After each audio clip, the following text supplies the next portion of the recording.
Vladi, you know, on this champion that he's really been handling since coming back from first stand. Didn't feel impactful. Caliste had 53% of his team's damage in that game 1. And that was about it. But the thing is, it's removed so many of these big picks from KC. We kind of talked about it at the end, like Zhao huge, the Sylas huge, the Ezreal, I mean 53% of the team's damage. Like, so many of these big picks for KC have just been removed, and you just lost with it. So it really does open up now MKOI to start to flex into that kind of zany cookie picks if they really want to. Now maybe not in game number 2, but it certainly alleviates a lot of the pressure. It means, you know, if KC were to mount a comeback, it would at least go to game 4, and if it opens up and in the future, which is the big thing, you just have to have in the back of your mind. Now in terms of the here and now though, had this question back in game 1, what's happening with the Taliyah and the Pantheon and things like that. Potentially KC could ban the Taliyah on 3rd again. They did so the last time, and MKOI banned out the Azir as their 3rd ban. And that's the thing, I think if you take away 1 in the Azir, I think you have to ban the Taliyah on the opposite side. Yeah. It means that Yike will more than likely go towards the Pantheon, as it does feel like kind of the go-to very strong jungle pick that's still open, but at least nullifying some of that pressure with the Taliyah, or even just leave the Pantheon so you can get the Taliyah yourself. Flying the ointment here though for some of that. What's happening with the Yone? Because maybe you think, no, but then if we give them the Taliyah or the side of the Azir, blah blah blah, then we need to get one of those 2 picks. Yeah. So now we have Taliyah open, we have Yone open. Those are 2 big ones which are on my mind. Yeah, I think... Oh, okay. They are going to go... I was going to say, I think I'd leave the Yone for later in the draft, simply because a lot of your AP companions have kind of been taken off the board. Like, your Gwen and Rumble are now gone from the top lane, your MKOI is now gone, so you're going to end up going towards something like a Lilia or a Xayah or something along these lines, which may not be the best of times for you here. I think, okay, so wow, very different. I was actually wondering if we saw the Pantheon Taliyah slammed in right now for MKOI. Now, they might just say, you've already picked up the Yone. We can go towards our global combo. It's going to be the Kai'Sa and the Pantheon threatening the Taliyah on 3, and that is a triple Avengers Assemble going somewhere on the map.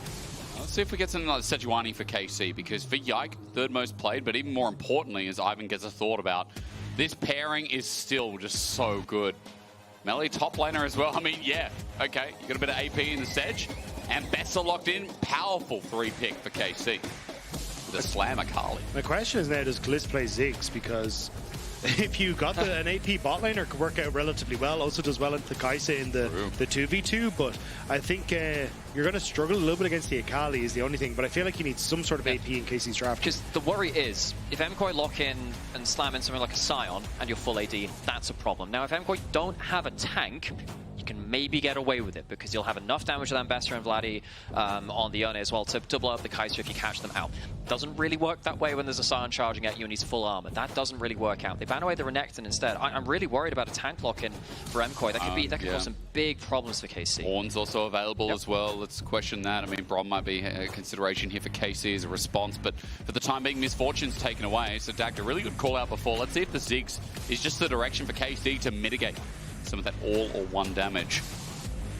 Yeah, I just feel like it's going to be a bit of a struggle if you just end up with the full AD, but we'll have to see. On the other side anyway for MKOI, it's going to be something like an Alistair. It's going to be the Leona more than likely coming through just to try and facilitate the Kai'Sa. Actually, maybe even the... Oh, I was going to say Nautilus now banned away, but I still think you set yourself up relatively well, although Nico not banned into this many melees. Yeah, and Nico tends to carry the weaker laning phase of Kai'Sa compared to, say, Varus, Caliste, and your S-tier picks like that, and of course the Misfortune on that list too. If you lock in the Nico, yeah, it gives you a lot of peel against the triple melee as it currently would be flying into it, as you've just mentioned, very good at that, but hopefully shores up your 2v2, and it would give Myrwn that last counter pick top lane, which of course we know he has the flexibility to make with it. We've highlighted tanks, it is Myrwn, he might just pick whatever the heck he wants to.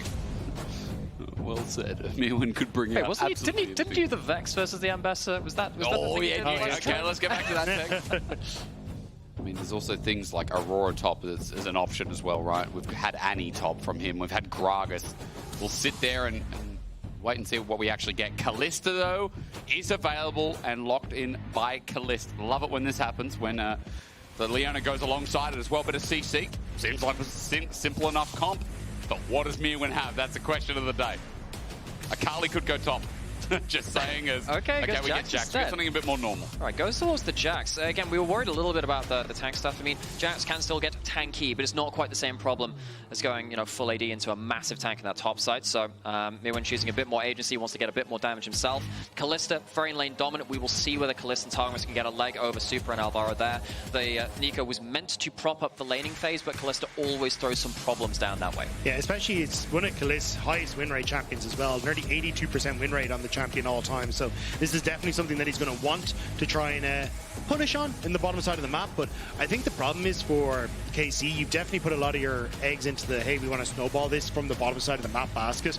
And because even the Jacks can go towards the Zhonya's, you can get the early tabbies as well, and just make sure that you're going to be in a perfectly fine spot. So I think that's where you're just going to struggle as it goes on a little bit. It's just so funny to me that we come back from first stand and Vladi, like, after playing against Humble Life, is like, you know what, I'm really feeling Sylas, Akali, Yone. I'm really feeling these champs. What is a ranged champion? And he has become like a Yike, but that's why game one was disappointing for me, because that Sylas, we got 20 minutes, no action.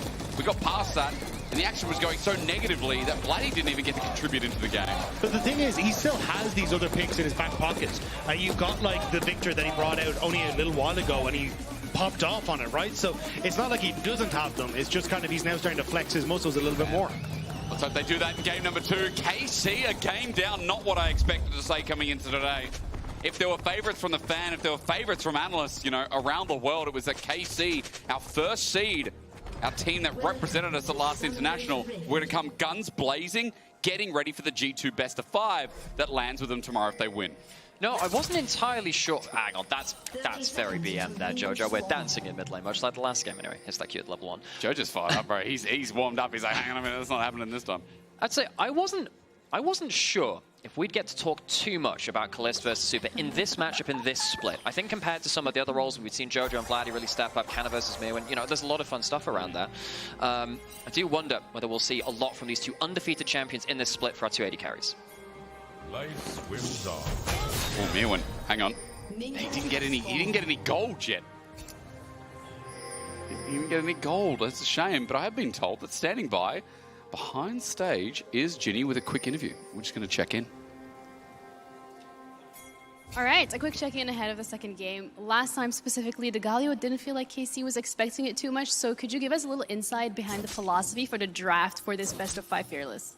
Yes, we were knowing that they have a high price on Rumble, and they might end up being without Yone with an AP mid laner, so it was pretty easy that Galio will be having 2 AP junglers in front, and like they need to engage. If not, they are not a team that play that great. So it counters what the playstyle they want to do, and also Galio has an ultimate global, so also they can do the classic picks that they try to get. Yeah, it was very difficult for them to get onto Supa that game specifically. Thank you so much. Good luck with the rest of the game. I'll let you go. And guys, back to you. It's interesting because I feel like the defense mechanics of that game 1, yeah, were so well drafted out. Again, that Galio pick ran KC into the ground. And against double AP, as he was saying, it was like, yeah, super easy with the global. Yeah, so game 1 countered the double AP. We'll see now whether they can deal well against our full AD comp coming now out of KC as well. They don't have that much tankiness to deal with, but see if Jax manages to stack up something with steel caps and see how nasty Myrwn can be with that in mind. Now, come back to the game. We're talking a little bit about how it was set up for KC and seeing Vladi on the Yone in the second game versus the Akali, which means we're getting 3 second champions out of the way in 2 single games. But seeing Canna back on this Ambessa, that's one of the 4 champions that was mentioned at the start of the day. Alongside his Gnar, Rumble, Jace, this Ambessa sits in a tight, you know, nice little grasp that Canna's been wrecking with for the time being. Yeah, and I do think it's something that you can get a huge amount of value out of in this game, because the carries are all relatively short range, which means something like that public execution can set up for a lot of these plays. But I think for KC, it is going to be much more about trying to enable both Vladi and Canna on the sidelines to try and get some work done, but it is going to be a little tough. Like, it's not exactly like the Akali and the Jax are weak in the side lane, so I think it's going to be on Yike now to try and get active in these lanes and actually set them up for success. Big pop. It's grasp versus grasp, by the way. And Ambessa early, the time where you really get to punish her, but having said that, I feel like Ambessa is seldom between weakness in lanes these days.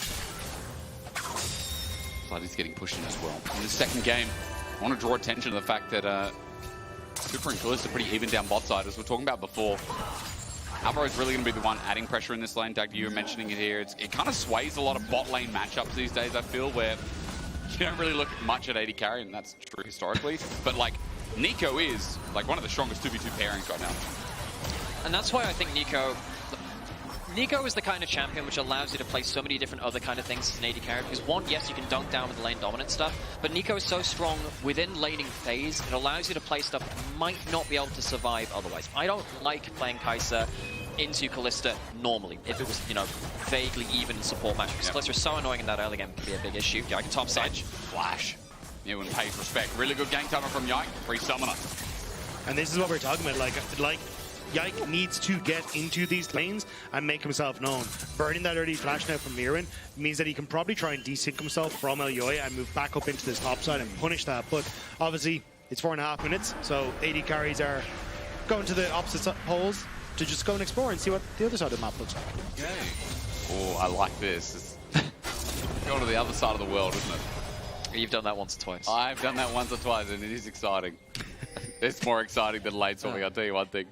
But we are just doing normalized, and it's interesting to see it. You know what? 5 minutes of the game. Dragons obviously up. Grubs aren't up to 8 minutes now, but it's like we're kind of stuck with that a bit. I just hope we're not stuck in the same kind of cycle as last game. This is a 21-minute first blood. Yeah, it did take a long time to get a first blood in that last one.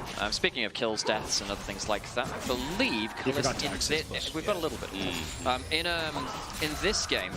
Rather in this split, Caliste is unkilled on Caliste. Currently undefined KD. I believe he's 3-0 in this split. Supa on the other side, 22 KDA in the 2 games he's got on the Xayah. Of course, not the highest sample size, but both of them finding a lot of success within the few games they picked up of the champions within this split.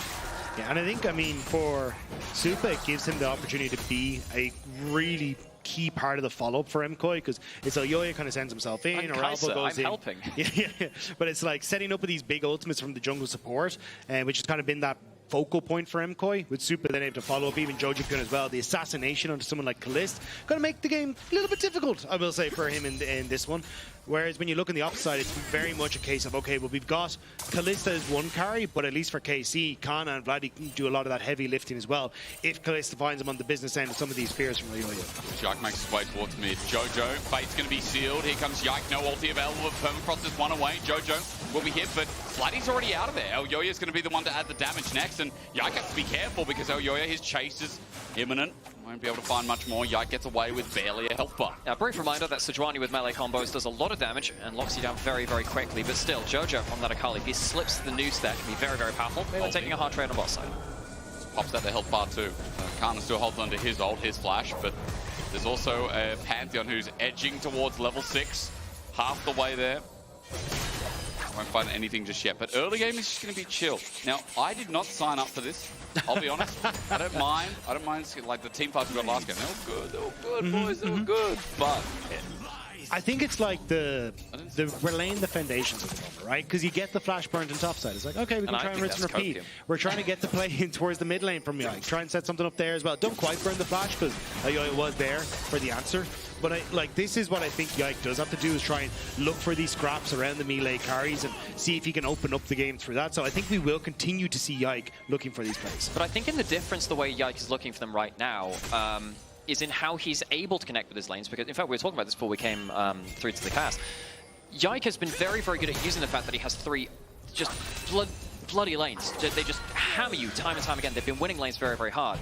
Vladi's been losing early matchup in both games now. 10 CS down against Jojo. It is a very competitive matchup, the Odoamne versus the Akali. Of course, the last game, the Ahri is getting advantage. But you know, Myrwn's doing well here in top lane this game. Yike doesn't have 3 de facto winning games to play around to make it much easier to make that impact. But I think it's the fact that he got into towards topside, right? And what was already a bit of a losing matchup for Canna, he's now actually set up at least a wave advantage for Canna when it comes towards the CS. Same when you look at towards that mid, trying to put pressure on towards Jojo, and now using his bottoms, his AD carry having push, he's able to now set up for Grub. So I still think there are windows that KC are looking to punish through, just haven't quite been able to find that full success. But MKOI, hey, Alvaro with a flash away. Glacial Prison does it. This is what I mean, is like, I don't think you need to pressure as MKOI, but it's KC now burning more summoner spells. I think this is where, again, KC are just going to continue to keep this pressure up in the early stage, try and find some form. Well, let's just walk forward into that, by the way. Alvaro punishes him well, but Supa unable to step any further forward with Targamas by his side. Meanwhile, camera goes down here. Observers, do you know something we don't? Yike is coming. Ulti for ulti, maybe. Myrwn pops his, but Canna with a health advantage. Waves there, but a Pantheon in the midst. Elyoya coming to defend. Yike's already burnt his ulti. All he can do is Arctic assault forward, and he finds a man part mortal, part steel, all hero, and all the six-pack in the world. KC unable to find anything more than rock-solid abs. That was a really good reminder that Pantheon's in the game with the global, because I was thinking, okay, Yike's got the first roam quick towards that bot side. Of course, the Pantheon has the ultimate in there too. So, you know, Yike heading towards that lane earlier for Canna, very important. I think that is something which he's achieved very well in this early game. It means that if it can be in a competitive Ambassador Jax matchup, that potentially helps you a little bit more, but we'll have to be so far ahead to make sure they ignore steal the potential Pantheon coming in. Jojo thumbs in the air like he just don't care. The banner knives are out. It's good damage from Vladi, but he doesn't have Bloody the Ruined King. Maybe it would have been a difference maker as Jojo able to step up to the wave now, just clear it and fall back. I do think the fact though that Elyoya didn't get value from that Pantheon ult is pretty crucial for MKOI though. Again, the way KC are trying to play is through their solo laners, and Elyoya in a position where he could have ulted to protect the side lanes makes it very difficult for KC to try and actually put pressure on through Vladi and Canna. So now that that is down, you've got this window of opportunity to at least try and punish on some of the waves, and you have Caliste with push in mid. So you can already see KC push mid, they lean bot, and Myrwn has gone for a little bit of a jump in on towards Canna, but with no public execution to try and follow right now. I think he should be safe, but Myrwn's overextended. Oh, he jumped in. Oy, oy, oy. Well, he's now going to be caught, isn't he? Yike. Should be an easy kill, but how long will it take? Myrwn buying his time. I say that though, the KOI cavalry coming in. Would have been easy if he could burst them, but they can't. Canna's still down with his ulti, and KC on the defense. Look, okay, Myrwn is playing to the limit here, but luckily doesn't get punched, doesn't even lose that flash. Good flat step back, even stops in the back. You cheeky Jax, you. The the dragon is going to get started up now, might have a bigger fight. Yike as well, he's got something in the tank, his ult is back up and available, stunned up against the wall. We don't wait as long for first blood, because Caliste secures. Pop Blossom though coming in, only under Targamas, while Yike is zoned off by Jojo in the face, hitting everything. I remember when this guy used to miss, but today he ain't missing a beat. MKOI able to fight back. It looked like a nice pick coming through from KC, but Yike flashing into the territory he did not want to be in. Vladi will at least TP to the top side to get a plate, but place secured for KC, but it's Dragon for MKOI. As we look into this fight, we get a good look at what Akali can do in these kind of games too, where you start the initial fight, you take out someone like the Pantheon. Okay, now you do not have those cooldowns for the Akali, who in this case gets to chase out one target and very nearly kill two, actually. The Caliste ult coming in, very powerful there to save Targamas' life. So Jojo, reminder of what he can do on the champion this game. Yeah, I think Yike could have flashed over the wall, and maybe with Targamas coming out of the Fate's Call, they could have actually prevented Jojo from being able to find the kill on towards Yike, but a bit unfortunate. Also the fact that Canna didn't have control over that bot side because of Myrwn's trading patterns. Oh, hang on, Jojo. Ulti, yeah.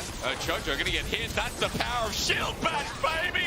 Down into the ground, the Thunder Slam lets him know who's in town. Canna's gonna run away because Elyoya's just committed the ulti. That is the Canna we know and love. But look at the top side, and maybe a dive on towards Myrwn as well. Yike in behind the turret. Alvaro trying to make his way topside to try and cover for this. Just a montage roll, isn't it? Spotted out. Yeah, Alvaro sees him now. He's trying to kite away. Tangle Barbs doesn't connect. Permafrost. Mid-air. Do you want a free heart steal stack, or do you want to live? Yike has got an option here, but I don't think there's really much threat. Myrwn gets a stun up, and Vladi walks back. Canna gets given one of his top string of champions, and yeah, deals with that Akali. We're just saying, ooh, could be really powerful this game. Yes, there is still an Ambassador, and it's still piloted by Canna, getting plates on this matchup too, which means that he's now going to be near enough 1,000 gold ahead again onto Myrwn, which is something which happened that last game. Last game, the Galio was something that could at least just plop an ultimate down on the fight and just be very, very useful, regardless of the gold behind it. In this game, as the Jax versus the Ambassador, that gold lead will directly translate into side lane pressure and ability to impact the game. And I think it's also crucial that he's doing it without the help of Yike.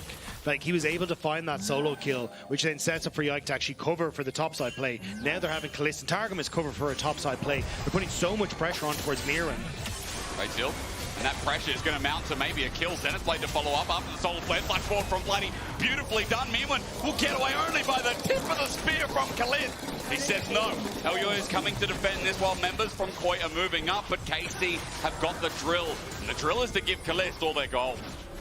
KC are making plays much better than the first game. I think particularly with Yike being able to very easily start plays. Targamas and Vladi, of course, coming up in that top side. Across the map now, we're seeing KC having more agency to impact the game. I think last game, they found it a little bit hard to thread the needle with trying to steal the ults at the right time on the sides, trying to combo up like that. And it made it a little too difficult to execute. This time, much easier to pull the trigger, and they're doing it effectively. It's Yike and Targamas with these plays across the map are just making it incredibly difficult. Yeah. And I think especially when we look at MKOI as Elyoya and Alvaro, they had control in game number 1, but this game has been KC very much putting their foot down. And then the Ambassador rolled at the public execution. Let them know once more. Canna, kill number 2. With a lead this time. Nymaera, you're just talking about it. There ain't nothing in his way to get as annoying as the Galio. But this is what I mean. It's this revolving door, right? It's, hey, Yike, you go top, make a play, burn the summoner. Great. Caliste and Targamas get the push in mid. You're going to be the repeat play towards the top side to make that play happen. Then KC send Yike to the bottom side, and now they set up for another kill. They're just revolving door over and over to these side lanes and making it so difficult for MKOI to try and play. And a large part of this is Supa on the Caliste cannot fight against Caliste on the mid lane. Maybe at some point he can join in with the combo, but MKOI actually haven't been the ones pulling that trigger. It's been KC doing that, and much like last game, until MKOI are going to pull the trigger, they are slowly bleeding out in terms of the plays being made. KC have now multiple points across the map. Got some really good value. A lot of it has just been Canna just doing it all by himself, by the way. It's not necessarily what you're meant to do with the Ambassador. When Ambassador was released, it was meant to be, oh, you CC someone with a Vine, and then you ult on top because it's too hard to hit the Ambassador ultimate, and Canna really just does not care about that. True. We'll see whether he can impact with a teleport in with his next ult cooldown as well. Unlikely to happen here. It looks like KC just don't want to fight it. They're just like, hey, we can just get this bot lane turret and give all that gold over towards Canna, so let's just pay for that. Also avoiding that moment where Elyoya has that ultimate up and available and you can threaten the side lane. So I still think Vladi has to be a little bit careful here as there's multiple members of MKOI there, but... Soft contest turning into the actual thing. KOI, 4 members.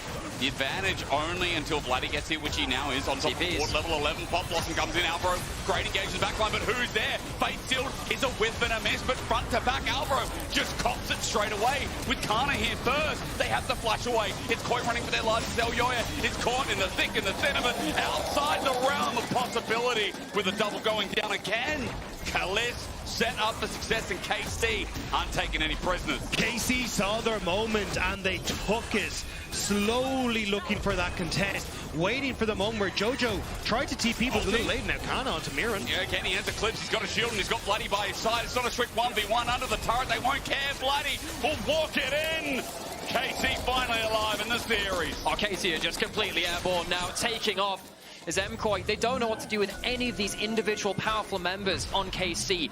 The counter matchup with the Jax into the Ambassador has completely fallen apart. 1.5k down. Your mid lane matchup has now swung in the favor of Vladi on the Yone, and now he can be a playmaker. And of course, 4 kills on the Caliste. Caliste very, very happy with that too. MKOI, how the heck do you make plays against so many individual gold leads? And I think they kind of needed to have that control coming through from Elyoya earlier, but unfortunately the first Pantheon ult a little bit late, the second Pantheon ult a little bit late. It meant that they didn't really have that control to cover for sides, and KC have been playing so well around this mid-pressure into side lanes, and now Dragon going to be secured, 3 grubs, the Rift Herald as well.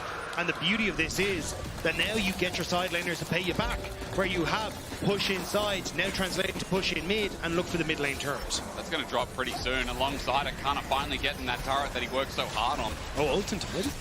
Maybe. It's going to be a setup from Elyoya, but he's in the middle of everything. Slowed down, Fate Sealed. He's caught out. Elyoya jumps into this. Pop Blossom to save his jungler. Targamas is absorbing all the damage. He'll eventually be traded, but mid now a little bit exposed. Bot's going to drop down as well. In a 1-for-1, if KOI keeps, or rather KC can keep pushing here, it'll end up being a French win. Alvaro really airballing the ult there. Not what you want to see from the Nico. Can't quite make that teamfight impact. It's already hard enough to get onto the targets when you're behind this amount of gold, but missing ultimates like that still stings. Bot turret drops down in the end, so I guess French win indeed, but 5,000 gold lead. That's what we're cresting here for KC. A very different looking game too, as Yike lies in wait. Myrwn moves into a brush, tries to buy a bit of time as level disadvantage now he faces, with Vladi walking up to the wave. Keep your eyes on mid though, public execution available and Supa's on his own. He is indeed, and it hits again! You're right, he doesn't need CC setup. Canna runs under turret, won't be able to find the damage to finish off Supa. Luckily, only burn the ulti for ulti. Why is it only Canna that gets a point and click on Ezreal? What's he done to get this? He is so accurate with those. Korean. And he's really, really good at this champion. Just every ult seems to be so threatening. Kind of using the mind game of saying, look, if I hit this, you're going to die. So the enemy opponent's like, oh, well, I better step back. Because you are likely to step back, he angles it slightly that way, and it makes it so much easier to hit it. Now on the flank, see the Mega Cone into mid lane. Launched him in. Look at the damage on Supa. That's just one little lash from the Q2. Turret goes down eventually. We're now at 5,000 gold, and Rakan spawning in 50. Dragon far away, but KC really hold this game in the palm of their hands. Again, I have to say once more, a different feeling from what we experienced at the slow burn of game 1. Yeah, but the thing was, you kind of looked at MKOI's comp, as we already alluded to, and you kind of were like, hey, in team fights, MKOI have this major lead.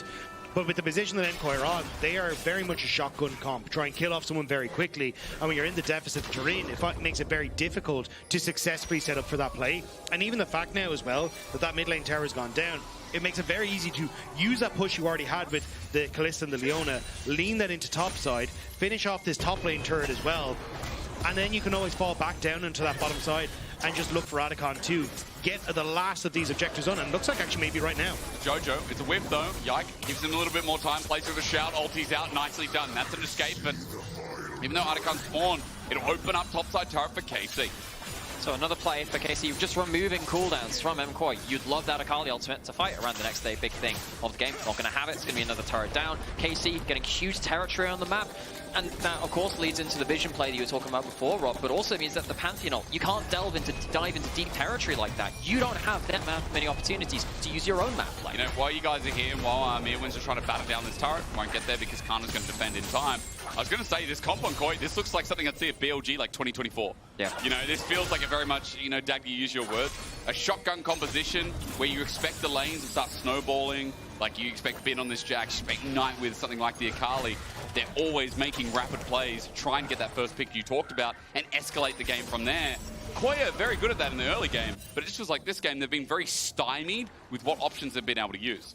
Yeah, and I think that's a great comparison, because what also happens with teams like, you know, your BLGs and stuff like that, which play this kind of comp, is yes, they get ahead early through the lead, through those lanes and whatever. On the other side of it, you can't play these comps if you make too many mistakes in mid-game, because the snowball against you is so hard. If you fall behind, you go into a free fall. Sure. KC found those couple of moments across the map, forced the Jax behind, forced the Akali behind. It's really hard to come back from that. And I think that's why, like, Yike and Targamas have been the heroes of this game for KC. Even if Canna gets to be the flashy one, it's Yike burning the summoner spell on Myrwn on those early stages, repeat ganking on the mid to make sure that Vladi is in a comfortable position, then finding these plays towards Canna as that level 6 gets hit, kind of forcing Elyoya to try and save his team with these ultimates. But now you're kind of too far in the ditch at this stage. MKOI trading a tower for Rakan for pressure on this bottom side, and maybe even a public execution on the mid wave as well, as Supa has to be very careful about how he gets back to mid lane. Can't pass through. Canna's going to get the push here, and I was going to say, like, Elyoya game 1 versus game 2, very good at punishing on the Vi. Game 2 here on the Pantheon, we've talked about some of the missed ultis, but he's been very quiet otherwise. And we like, in the LEC currently, talking about engines, machines. We're very much trained people, apparently. But what my takeaway is, like, every team has an engine and driving force. It feels like, for the longest time, it has been Elyoya with KOI. When this guy's not ahead, when this guy's not driving KOI, it feels like a very different team. Game 1, game 2 are points an example. In this game, still 5,000 gold behind. We have to see how he can drive them to a potential comeback as the Dragon spawns. Really hard to approach this, just as Dagda was talking about before. Like, you are very much not able to push in too easily through these side lanes, because there's a tower there, and it makes it harder for you to walk into the right points of the map to get towards this. You then have the wrench on the Caliste, so you don't get to approach very easily, you don't get to contest very easily. Very easy Dragon take, MKOI, no real option available to you. And it gets to continue from this. Caliste can just shove in mid. As soon as you start to actually control this bottom side and top side jungle, like the pathways through it, KC just get to very quickly swap into either side. And even if you just end up missing a beat as MKOI, or you end up overextending into one of the side lanes, you can just immediately take the mid lane turret as well. You have so much damage and just opportunities here as KC to try and play at this map. And the pick potential for MKOI gets very limited with the map state in it's in. I don't know why I thought, yo, Jojo wants the 1v1. He wants to try. And to his credit, even in this game, like, Jojo has kind of been on point. I feel like, you know, some of the fights getting caught out, it has been hard to play, but At the start of the series, like Jojo has shown the progression that he's made, despite having a rougher game 2 because of the map state. Yeah, this is if you're MKOI side laners where you got to kind of like ruffle your feathers, puff out your chest a little bit, and just bluff the fact that at least Pantheon is somewhere on the map, and he could be topside, which is why he saw Vladi stole Unleashed to try and get access to the wave. So it's just to do whatever you can to pretend that we are there, and maybe we can buy some space back from KC. You know, I watched Lilo and Stitch for not for the first time, but again, you know, like it's 20, 25 years old now or whatever. You know, the aliens go up and they go, yoo-hoo! You know, that's kind of what you have to do. You have to be like, I can't even remember the aliens' names. It's a good movie. They're remaking it. I'm not sure about that. I remember Ohana means family. Yeah, that means that's the important thing. But like, you know, new kids, I want them to watch the old one. The old one is fantastic. The old one is fantastic. Now, hopefully we don't get a lawsuit from Disney from this. But if I do, I am cancelling their service. You know? Well, you're playing a dangerous game there, Jay. I am. You know what? It might be worth it. Mate, maybe it encourages a fight. Not from them, but from KOI and KC. We've got a 5k gold lead. But I want to see KC do something with it. As Caliste gets back to the old emote spam, and Baron spawning is a very good excuse. KC are not overextending. You can see that Canna has pushed him bot side and is like, there's no one here. That means that everyone is somewhere on that top side of the map, and until they actually start to show, KC are going to play it slow. And now Canna, as he gets to push in that wave one more time, KC know that they can move over towards the Baron. That's just stacking up the Q from Vladi, making sure he can go for a little bit of a delaying play if he wants. He can also hop in back inside the pit. Sejuani takes Baron surprisingly quickly with a Yone beside them. Vladi, zone control. Alvaro doesn't get the tangle barbs. Elyoya now spotted out. They look for the turn instead. Forget the Baron when you have free Tucker. Elyoya goes for the engage, and it's Alvaro who turns it back. A shutdown onto Galio. KC's turn is going devilly wrong. A double kill already, and one into Supa. The ulti from Elyoya. He zoned them off, but KOI have already got the damage down. KC, it looked good till it wasn't. The setup was perfect. Their approach towards the Baron should have been what they needed, but they go too far, and Jojo cleans up with the rest of the follow-up from MKOI, and it's going to be MKOI which gets the Baron. Big throw. Big throw, Dagda. Give me your big energy. I'm in shock. I thought that this was going to go perfect for KC, but Vladi ends up trying to move in towards the top side. He's now stuck in the pit, which means that as the rest of KC go through, it's just a 3v4. And the fact that you're so far forward trying to kill Elyoya, it just sets up perfectly for the Nico. Supa is free hitting for the entirety of that fight. And I know it's not the most fed Kai'Sa, but a Kai'Sa free hitting is still a Kai'Sa free hitting. Jojopyun gets to clean up, and KC, I mean, yeah, you got to just say what you just said. It's a big throw. That was a perfect setup for them. They actually still have a gold lead, but now it is a much more interesting game. Friends, don't kill me, but I don't want to see the white flag. I want to see competition coming through here. Red Bull Baron power play now picked up, and for KOI, 1,500 is only the beginning here because it was Dragon sacking territory. That feels like now as well, with KOI being able to get some gold back. They'll start being able to contest this. I mean, Jojo got a lot of gold in that. He was 0-3 before. 2.5 items now. It's the fact you can buy access to the map as well. Like, you're going to get mid lane tower here. You're going to be able to push in bot. You're going to be able to get access to the map where you can use Elyoya's ultimate, get access into side lanes, and this is crucial for MKOI's success. Now, I'd say about 10 minutes ago, we were talking about, okay, KC, they took the mid lane turret first, they took the side lane turret. Yeah. Great for KC in terms of vision, bad for MKOI in terms of using their global pressure and making plays on the map. That is suddenly reversed. MKOI have opened up that map in the way that we were just talking about. Yeah. Now with 30 seconds till Caliste jumping into everyone! The Prodigy becomes dust! Into the backline, it's great from Vladi. He found some access into Supa, but Supa once again lives while Jojo takes his name. Running for the Canadian mid laner. Just has to get the rest. KC have thrown it all out the French window. KC trying to make the play in mid lane, but they've no TP on Canna. They have no AD carry left. And they may have just taken this control of the game, and as you say, tossed it out the window. When I think of Karmine Corp, in the last couple of splits of the LEC, I think about discipline. I think about very, very high level of execution in the mid and late game. And what has just happened around the Baron and in the mid lane is not what I know from this team. They have massively taken a one game and thrown it completely out of the window. Normally it goes good cheese, good bread, good wine, good team fighting. And it's good mod at the moment. What is Caliste doing in this situation? Going way too far forward. Jojo in a great position in the bush to immediately kill off the AD carry, finishes off the mid laner as well. And look at Canna. He's nowhere near. He has no TP. Myrwn is the one with the teleport advantage, and KC are trying to make that play in the midway. Yeah, because normally you try and play devil's advocate a little bit. Think, okay, well, what were they thinking of? But Caliste, you should never really be the first person jumping forwards there too. And if you are, you probably need your ultimate charging up already. So if someone jumps on you, you can throw the Leona immediately in their face and then cleanse through it. But he didn't even have the cleanse. It was only the flash, which is why, like, it did not, like, even if you weren't sure if Jojo was in the bush, still, that is way too far of an overextension. Supa, what we find, is going to back away. And now, for the MKOI, getting a gold lead in this game, getting some control, and it's off a little mistakes now, Jojo. Canna, is he really the one caught out though? It's playing slow. Jojo jumps back in. His range great, execution now, but he's caught out. Goes gold in the back while Myrwn now joins in. Pop Blossom again. Alvaro with a trifecta. Pull him out to sweep him down, and KC run around. Supa gets the jump in, and it's happening again. KC went from great to good to under KOI's thumb. This bitch is swimming again.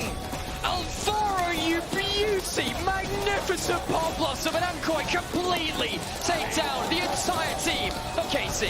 MKOI look down and out in this game, but now with incredible picks from standout performances on Jojopyun, they are going to look to crack open the base and potentially push them to 2-0 in this series. And they end. These have been some magnificent team fights from MKOI. I don't think it's the end. Calista's up with flash in 10 seconds. That should be enough to save the base. But it has gone from a significant gold lead for KC to 6,000 gold in the advantage for MKOI.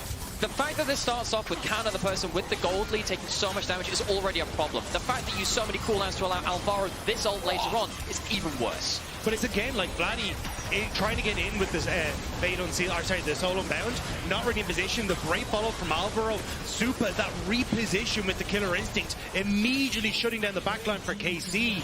It is everything trying to be used in the wrong places. And again, like, not actually this 1-2 combo from KC. Like, fights should be, hey, Yike set up for the ult, Vladi, Canna, follow up, immediately destroy Supa, immediately kill Jojo, but KC are so staggered coming into these fights that MKOI are finding ways to outplay them. And I think, again, I can't remember who was sitting next to me on our meetings on Wednesday. It might be Guldborg. I'm not sure who was there. But calling Alvaro one of the best supports in the split, whoever was next to me on that right-hand chair, I couldn't agree more after watching this game, after watching this series. Alvaro, not only in the regular season, his engagement good, but these pop blossoms are insane. He's top 2 without a shadow of a doubt. It's without a shadow of a doubt, I can now handfully say myself. 5,000, 6,000 gold. KC were up almost 6k gold about 10 minutes ago. And that gold specifically on Alvaro has given him this nice item there, going towards Azonius. That is so powerful for these kind of fights. Yike is luckily tanky enough to face check that one, but I'm not sure Vladi is as happy. Jesus. And the trading is huge. Now Zonya's fully completed. Jojo's got that up and available. And you saw how he played last fight with the invulnerability. Played like a madman, possessed Canna, made down Myrwn, but this trading ends here. Elyoya with a position, but he's got a ward on the side. They spot him out, TP coming in. We want to fight again. Baron's up. Jojo on the flank potentially. He's on a really dangerous angle. We already talked about Alvaro having that Seekers, also has the flash too. Alvaro could look for another real montage real play. It's a mega blast cone. It's a mega blast cone. Vladi sees him out. He's taken it already. He's buying time. That's what Sonya's will help do, but he's knocked up into the air. Then uses it. Fate sealed out, but Jojo, how does he get on out? Like that! Alvaro's back in again. Yike is the target though, so it won't work. Solar Flare on the right there. Look at Jojo taken out. Canna finally comes alive. KC finally spring up. And look at Vladi on the right-hand side. He's put Myrwn into a stasis, into a state of mind. KC were down, but do not forget, they were not out. The carries were collapsed on by KC and immediately taken out of the fight. KC found them with Vladi just catching barely Jojopyun in that push and setting up everything. It has been two very different Barons for both teams. MKOI got them back into the game and KC used it to slingshot right back at them. So biggest part about this is Jojo on the flank. Vladi has the sweeper, and it allows him to see Jojo and immediately force out one of the defensive tools. The Shroud goes down very quickly. The Zhonya's goes down very quickly too. Has to fly out of the play, and it forces MKOI to kind of panic and try and protect their mid laner. Flying in at that last bit to get caught by Canna, that's just the cherry on top, isn't it? Yeah, it's the defensive tools being used by MKOI, not really getting the value that they would have hoped for. And KC getting on towards Supa, them being able to separate out the fight, sets themselves up perfectly. Because I was like, a lot of what I was about to say was the window is closing for KC. Because look at the, like, oh sorry, wrong button. But the look at the items that you have. You got so many armor items starting to come through. So it just means that, like, that's a great amount of armor items on that graph right there. You should be able to set up really nicely for being able to take these fights. Like the Zhonya is now completed from Myrwn. You're getting that cloth armor. All of this armor is starting to come through after the core items have been completed. But KC, they found the fight they desperately needed to maybe suture that wound. However, looking forward to the next fight, we still think that MKOI are a better 5v5 comp. I think on the whole, unless Jojo's caught out magnificently like that again, where KC managed to blow so many defensive tools so well from that mid laner, I think MKOI are likely to solo out those carries a little easier than KC can do on the other side. We do have a very late game Kai'Sa that has the Rage Blade build and has the Terminus to be a little bit tankier, so you have some ability to really go man mode in that backline. Yeah, I think it's just the... I feel like with the Leona being there, it's really difficult for Jojopyun to kind of burst Caliste out. And I think that's why he has to go for these like big flank places and trying to set himself up to find access to Caliste. And I think the safety of Vladi as well, when he gets towards like the soul unbound and being able to kind of move in and out of fights, just makes things a bit easier. But it's just, it comes so close down to execution. And also now Supa having that GA, like at least that'll give him a little bit more wiggle room in these fights. Yeah, I completely agree on that execution, because I completely agree. Leona against one Akali, one Kai'Sa who flies to the backline, that's a problem. If it is the Nico blowing the ult and also knocking off Leona, if it's two people diving at the same time, Leona can't deal with all of them. So endpoint needs to be coordinated. Got to bring a wingman when you dive against the backline. Topside, the next thought. The inner turret that is currently only standing in the map. Can't see towards mid. I can't remember either. This game has been so back and forth. It's standing, but for how much longer? Canna will make sure it eventually drops down thanks to double cannon. Myrwn jumps in. That's just to zone him off, but still falls all the same. KC doing the same kind of damage in top as well as Alvaro tried to zone out. There's a Glacial Prison sent out. Elyoya with a good stun on Targamas. He sends the Mortal Shield up. Spike it down. Now, that turret eventually going to drop. It feels like Cannon doesn't get the last shot in, but KC still gold back in their court, if only just, and it does feel like we're going to chill for the next Baron, next Dragon. They are separated on the play. They haven't gone for the resets properly. Canna haven't gone. I wasn't sure if Elyoya was immediately just going to ult in on top of this, but you have to be very careful, KC, with the resets, because if you are like in any way separated, MKOI can pounce. Yeah, and I think particularly because you did point this out earlier, but just really want to highlight this again. This is not the components you normally see on a Pantheon. This is heavy armor stacking Pantheon because it's a full AD team. The Bramble Vest, Frozen Heart, and then also the Chain Vest. You can go for those dives a little bit more brazenly, saying, okay, I have a bit more bulk to survive a little longer and take those one-man missions. Frozen Heart versus Caliste, painful. I'm sure any AD carry main will tell you. Yone as well is just... It's, yeah, I mean, Yone, you're the same.